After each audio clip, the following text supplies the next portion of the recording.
విశాఖ జిల్లా మాడుగుల నుంచి జనసేన అభ్యర్థిగా సన్యాసి నాయుడు పోటీ చేస్తున్నారు.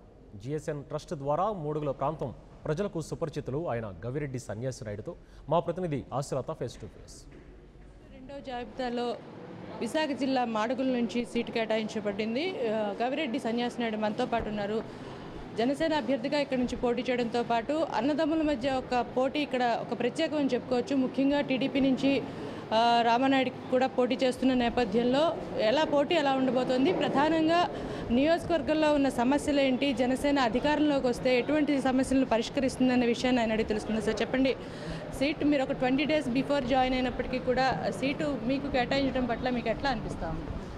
ఈరోజు జనసేన అధ్యక్షులు శ్రీ పవన్ కళ్యాణ్ గారు మా జిఎస్ఎన్ ట్రస్ట్ చేస్తున్న సేవా కార్యక్రమానికి ముగ్ధులై, అలాగే ఇక్కడ లోకల్ పార్లమెంటరీ కమిటీ వారు కానీ పార్టీ పెద్దలు గారి నా గురించి ఫీడ్బ్యాక్ ఇవ్వడం వల్ల ఈరోజు ఉత్తమ సేవలు నియోజకవర్గాన్ని ఇంచుమించు దత్తత చేసుకుని మీరు కార్యక్రమాలు చేపడుతున్నారు బ్రదరు.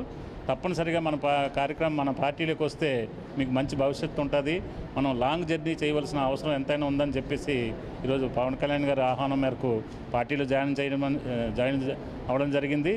అలాగే పార్టీలో నన్ను నమ్మి ఎమ్మెల్యేగా ప్రతిపాదించి టికెట్ ఇచ్చినందుకు ముఖ్యంగా ఈ జన సైన్యానికి, మా జనసేన అధ్యక్షులు, అలాగే పార్లమెంటరీ కమిటీ వారికి, పార్లమెంటు అభ్యర్థి చింతల పార్థసారథి గారికి, అలాగే పార్లమెంట్ కమిటీ వారికి ముఖ్యంగా నా ధన్యవాదాలు తెలియజేసుకుంటూ, ఈరోజు జనసేన పార్టీకి ఏ పార్టీ కూడా పోటీ కాదని చెప్పి ముఖ్య మెసేజ్ ఇవ్వాలని చెప్పి ఈరోజు నేను భావిస్తున్నాను. ఎందుకంటే ఈరోజు పవన్ కళ్యాణ్ గారు మంచి జనాకర్షక మేనిఫెస్టో విడుదల చేశారు. ఈరోజు KG to PG చదువు ఎడ్యుకేషన్, అలాగే వైద్యంలో 10 లక్షల రూపాయలు ఇన్సూరెన్సు, అలాగే మరి ప్రతి మహిళకి నెలకి ఒక సిలిండర్, అలాగే రైతులకి రైతు రక్షక నిధి కింద ప్రతి రైతుకి కూడా 8,000 రూపాయలు, అలాగే సీనియర్ 60 ఏళ్ళు నిండిన ప్రతి రైతుకు కూడా 5,000 రూపాయలు పెన్షన్ సౌకర్యం కానీ, ఇలాగ ఎన్నో కార్యక్రమాలు జనాకర్షక పథకాలు అనౌన్స్ చేయడం జరిగింది. ఈ కార్యక్రమాలు రేపు ప్రజల్లోకి తీసుకెళ్ళి మన జనసేన పార్టీని దిగ్విజయంగా మాడుగుల కోటపై ఎగరేయాలని చెప్పి ముఖ్య ఉద్దేశంతో మా జనసైన్యం అంతా రెడీగా ఉంది. అయితే ముఖ్యంగా ఈ ఏరియాలో ఉన్న సమస్యలు ఏమున్నాయి, జనసేన అధికారంలోకి వస్తే, మీరు కనుక అధికారంలోకి వస్తే వాటి పరిష్కారానికి ఏ విధంగా కృషి చేస్తారు? ఈ ఏరియాలో ముఖ్యంగా మాకు 3-4 రిజర్వాయర్లు ఉన్నప్పటికీ మన మాడుగుల నియోజకవర్గం ఏదో అంటే మనకు అందుబాటులో లేదు, వాటర్ అందుబాటులో లేదు. ఈరోజు రైవాడ రిజర్వాయర్ ఉంది అంటే, పెద్ద రిజర్వాయర్ ఉందనుకుంటే, ఈరోజు మొత్తం రైతుకు ఆయకట్టుకు రావాల్సిన నీరంతా కూడా వైజాగ్కి తరలించడం జరుగుతుంది. అలాగే తారక రామ కానీ ఇవన్నీ కూడా అసంపూర్తిగా ఉన్నాయి. రేపు మా జనసేన పార్టీ అధికారంలోకి వచ్చినట్లయితే ఈ కార్యక్రమాలను కూడా రైతులకి అనుగుణంగా ఉండేటట్టు మేము ఏర్పాటు చేస్తామని చెప్పి ముఖ్యంగా వినియోగించుకుంటాను. ముఖ్యంగా చూసుకుంటే ఎక్కువగా రూరల్ ఏరియా ఉన్న ఈ ప్రాంతంలో ఇప్పుడు తాజాగా పవన్ కళ్యాణ్ ప్రవేశపెట్టిన మేనిఫెస్టోలో రైతులకి ఏదైతే సాగుకు పెట్టుబడి అదొక పథకం ప్రవేశపెట్టారో అది ఎంతవరకు ఈ ప్రాంత రైతులకు ఉపయోగపడుతుంది అనుకుంటున్నారు?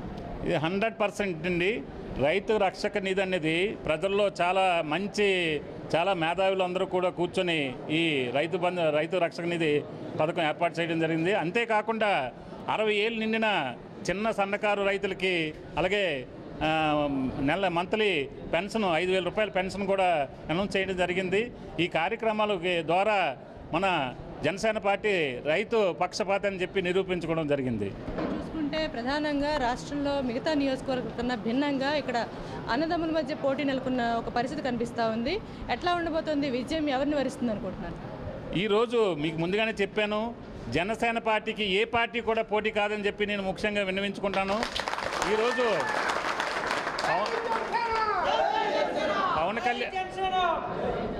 పవన్ కళ్యాణ్ గారు మన రాష్ట్రాన్ని ఏదో మంచి ట్రాన్స్పరెన్సీ పాలన, నీతివంతమైన పాలన ఇవ్వాలని చెప్పేసి చాలా పట్టుదలతో మంచి వ్యక్తుల్ని ఎన్నుకొని ప్రతి నియోజకవర్గంలో ట్రాన్స్పరెన్సీ, నీతి నిజాయితీ గల నాయకుల్ని ఎన్నుకోవడం జరిగింది. రేపు రానున్న రోజుల్లో మేము కూడా జనసేన అధ్యక్షుల వారికి తోడుగా నీడగా ఉంటూ రేపు రానున్న రోజుల్లో పవన్ కళ్యాణ్ గారిని సీఎంగా చేస్తామని చెప్పి మా భావన. జిఎస్ఎన్ ట్రస్ట్ ద్వారా ఇప్పటికే అనేక సేవలు చేస్తున్న సన్యాసి నాయుడికి ఈ అవకాశం కూడా రావడంతో ఖచ్చితంగా రూరల్ ప్రాంతం అధికంగా ఉన్న మాడుగుల నియోజకవర్గంలో మేనిఫెస్టోలో ఏవైతే పథకాలు ప్రవేశపెట్టారో ముఖ్యంగా రైతుకి సాగుకు సాయం అనే పథకం ద్వారా రైతులకు చాలా వరకు మేలు చేకూరుతుంది. ఈ నేపథ్యంలోనే ఇక్కడ జనసేన గెలుపు తథ్యమని చెప్తున్నారు. అదేవిధంగా ప్రధానంగా అన్నదమ్ముల మధ్య పోటీ కూడా ఉండదు. ఇది పూర్తిగా జనసేనకే ఈ నియోజకవర్గం కేటాయించబడుతుంది. జనసేన విజయం తప్పకుండా సాధిస్తుందని కూడా సన్యాసి నాయుడు తెలియజేయడం జరుగుతుంది. ఇది ఇక్కడ పరిస్థితి. ఇమ్రాన్తో కలిసి ఆశా 19 కోసం విశాఖ జిల్లా మాడుగుల నియోజకవర్గం నుంచి. Hi, this is Siddhi Idnani and please do subscribe to New Waves.